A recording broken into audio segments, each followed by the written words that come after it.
দেশ কৈ টল টেক্সৰ নামত হিমন্ত বিশ্ব শৰ্মাৰ চৰকাৰখনে অসমীয়া মানুহক লুণ্ঠন চলাইছে। এই যিমানবিলাক টল গেট আছে এইবিলাক সহজ ভাষাত ক'বলৈ গ'লে এইবিলাক আপোনাৰ দিন ডকাইতি। আৰু এই যে দিন ডকাইতিৰ যিবিলাক পইচা এই টল গেটবিলাকত কেইজন আমাৰ অসমীয়া যুৱক যুৱতীয়ে আপোনাৰ সংস্থাপন পাইছে? চব দেখোন হিন্দী ভাষী, চব বাহিৰৰ মানুহ।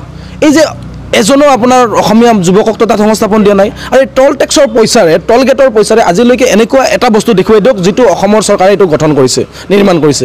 এই টল টেক্সৰ পইচাবিলাক ডাইৰেক্টলি কাৰোবাৰ পকেটত গৈ আছে, ডাইৰেক্টলি এইবিলাক আপোনাৰ হিমন্তৰ পকেটত গৈ আছে।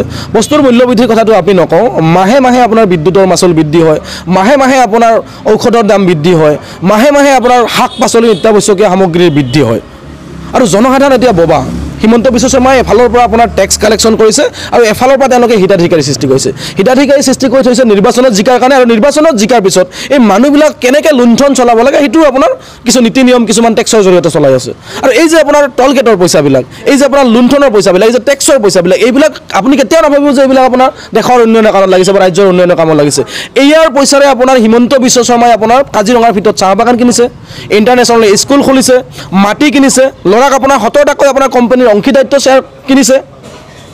অসমৰ একো লাভ হোৱা নাই। অসমৰ মানুহক হিতাধিকাৰী গৈছে, ববা বনাইছে আৰু এফালৰ পৰা লুণ্ঠন চলাই গৈছে। এই অনতিপলমে অসমৰ মানুহ সজাগ হ'ব লাগে।